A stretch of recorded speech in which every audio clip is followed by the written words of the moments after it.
what we are talking about right now is, so let's see how we go. Okay. So, Shifa, is the presentation displaying okay though? Yes. Okay, all right, good. So this is basically talking about, to having a plan before you need a plan. So that's the very important thing, that you make sure that you have a plan A and plan B and plan C. So if things are not working out according to plan A, you have something else. But the key to that is that you need to have that plan before you are actually in need of the plan. So you just have it there. You say, okay, if this doesn't work, what is it that I'm going to do? So you're, at the last minute, not scrambling and not panicking and so forth. Okay. So enough said. So then I'm just gonna talk about some of the resources, some of the things that you can do while you're working towards getting residency, or let's say you are in between matches, you did not get match 1 year, and then you have a little bit of a downtime, or you have some extra time, or for example, it has been more than few years since you've graduated, and what can you do to make yourself stand out from other candidates? So, in terms of the educational resources, there are a number of resources are available that you can use. And the good thing now with the pandemic, a lot of bad things happen, but some of the good things that happen is that a lot of things have been made available online. In addition to being online, a significant number of them are available for free. So the first thing I just want to point out to you is that there are a number of these online courses, and if you go to this website, edx or edx.org, they have online courses from one of the best universities in the world. For example, Harvard, Stanford, and others.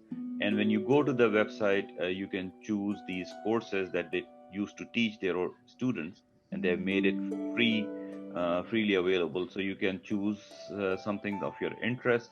And there are two options. One is that if you want to do it free, then you can just do the course. If you want to pay something, and it's a nominal fee, it's like $50, sometimes $75 that you pay, and then they give you a certificate that you have completed this online course. And that will be a very good thing to put on your CV to say that, okay, you have done this course from Harvard, for example, on neuroanatomy, or for example, on how to do clinical research, things like that. There are like hundreds and hundreds of courses available there. So you can choose something which is aligned with your interest as well as the direction that you're going in terms of your residency. The second bullet point here is about the research courses, and what I have listed here is where I work at, the NIH. And the NIH has this course called the Principles and Practice of Clinical Research. And this course is taught in over 140 universities in the world. And it is developed by one of the top researchers in the world. And now what they have done is that they have made it free, but it's not an on-demand. So it's free and online, but you do have to register, and then there is an exam that you have to do at the end of the course. And when you take that exam and you score, I believe, more than 75% or so, then you get this certificate, and which is a very valuable certificate. It is something which is of a high value, and if you have it on your CV, that will definitely make you stand out amongst your peers in terms of having this course where you can prove that not only that you have done research, you have done these courses that tell you how to do research. So a big plus there. The third bullet point is mostly about people who are maybe a few years post their graduation from med school and are having trouble finding trouble finding residency. So they now you can do some advanced degree, so that will help you stand out from other candidates. For example, doing a degree and a master's in public health or global health, and there are a number of different domains that you can choose. I have listed a website here where you can go, and it has listed all the information about various programs and how to apply. The good thing now is that the entry requirement has really been minimized. So as long as you have an advanced degree, for example, you have done MD or MBBS, then you don't have to take any extra exams like GMAT or what have you, and you can get registered, and it's all online. Of course, there is a cost involved, but I would look at that cost as a investment in your future. And when you compare the cost to what you would get out of getting residency and then further on, I think this will be something that is worth pursuing, especially if somebody's stuck in a situation where they're having trouble getting residency. Okay. So next thing is improving your CV. So improving your CV, you can do a number of things which are easy to do. And again, a good thing now is that a lot of these things you can do online. So one thing I put on up there is to work on health quality improvement project. And there is a course that you can do through this organization called NAHQ, National Association of Healthcare Quality, and you can become a certified healthcare quality professional. And that is something which is not very well known, but in terms of residency, the ACGME requires residents to do some kind of a quality improvement project. So if you have done this course and you are a certified healthcare quality professional, that will definitely increase your chances of getting matched, because this is something which is an ACGME requirement. And program directors, both in residency and fellowship, I'm more involved with the fellowship because not involved with residency as much, is this is something that we all look for, and we have trouble coming up with the QI project, even though it's an ACGME requirement. So this will be something important for you to think about. There is a clinical quality fellowship program also, and I've given a website there that if you're more interested in pursuing healthcare quality, then you can do an actual fellowship through that. Then the third thing is about health informatics, and since everything is now electronic, the health records are all electronic, so there is a huge need for people who have a dual background, meaning that they have a medical background and they have a health informatics, they have informatics background. So that again is a very valuable resource. And again, I've given a website where you can go and then you can search what are the different things. There is a certificate you can do if you, especially you are a person who is more inclined towards tech. You're tech savvy, you can do one of these small certificate courses where they certify you as a health informatics specialist, and you can bring that to your table, and that kind of make you stand out amongst your peers. Because the game is that basically you have to bring something to the table, you have to create your niche and sort of show the program director the program that what is it that make you stand out from the rest of the people. Because of course everybody has done USMLE, everyone has MD, maybe some research, but what are the other things you have done?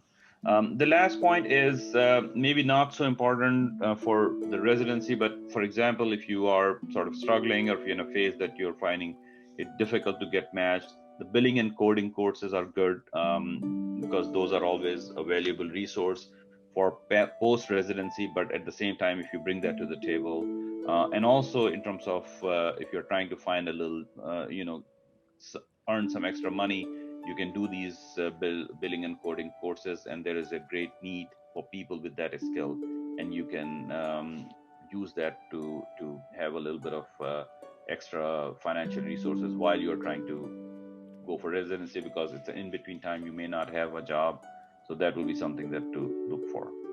In terms of other skill sets, a lot of these things have already been talked about. But for example, writing a review article or systematic review, or maybe doing a meta-analysis, and there are websites available that help you guide how to do the systemic review, because systemic review, if you've not done one before, needs a little bit of a skill set and needs you to learn how to do that. The same thing with meta-analysis. Those are the other things that you know. The clinical research involvement, the speakers before me have already given you a lot of information. That is something that I do for a living also. So if anyone is interested, I can provide more detailed resources and information about it. If you have not done the USMLE Step 3, make sure that you do that. Other things that I've listed as the basic life support, ACLS, PALS. All of these things are requirement once you are done the residency. But if you already do it while you, so don't, the bottom line is don't waste time. If you have some time in between, try to do these things and get them out of the way. And again, if you put these things on your CV, that will be a valuable, make you more valuable. And again, the volunteer research, people have talked about it. Volunteering, actually, we may not think of it as a big added advantage to your residency application, but it does help a lot. So you say that, okay, I'm just volunteering at the local university hospital or a charity clinic or what have you. Those things actually count a lot. And these days, they are look at it very positively, that if you have done some volunteer work, it doesn't have to be clinical work, just volunteering. And almost every hospital need volunteer. You can just sign up and then just go there for 1 hour or 2 hour, and you get familiarized with the environment, and also at the same time it adds to your CV. Scribe is another thing. Again, it's a source for some financial help, as well as also makes you stands you out better. But of course, there is a course that you have to do, how to scribe, and you have to pass that, which for a medical graduate is not a problem. It can easily be done. The last thing I put down there is an alternative to the residency, which is a new pathway that has been created by certain states. It's called the assistant physician, which is different than physician assistant. So there are two different things. The assistant physician is somebody who has an MD and who has done USMLE, but they have not gone through the formal residency program. So now what they have done is that they make you work under supervision of a certified physician, and then you work there for like 2 or 3 years before they certify that you can go ahead and practice on your own. This is something that has been used a lot in other countries, for example, in Canada and others. But now the US, some of the states in US have started this. Missouri, I know that has it well established. And the last time I checked, there are a few other states who are looking into how to incorporate that to overcome the shortage of physicians in their state. Then other alternatives, for example, if you've applied for residency match a few times and you're not getting anywhere, and of course there's so much pressure to get the job, get on your career, there are some alternatives that you can think about. And again, I wish and I hope and pray that all of you get matched. But if you found yourself in a pickle and you are looking for some alternatives, I have listed few things here. For example, career in pharmaceutical, and I've given this website which gives you a lot of information about what are the various different kinds of careers that are available in pharmaceutical. And I know a number of friends and other colleagues who have gone that route without going through residency, and they found that to be extremely satisfying, and of course financially a much better option than going through all the residency and all of and the post residency and things like that. Physician assistant is again another opportunity to think about. Again, it means going to the school for about 2 more years. But if you are a graduate who has graduated more than 5 or maybe 10 years ago, or again you're having problems and you're in terms of getting matched for whatever reason, and you're looking for an alternative, this is another alternative to think about. And the last thing is listed here is the clinical research coordinator. And again, doing something like that is very helpful. Not the traditional pathway that we think about, going through residency and attending and so forth, but again, an alternative to think about, at least the resources there. And if you would like to discuss more, I will be more than happy to do that.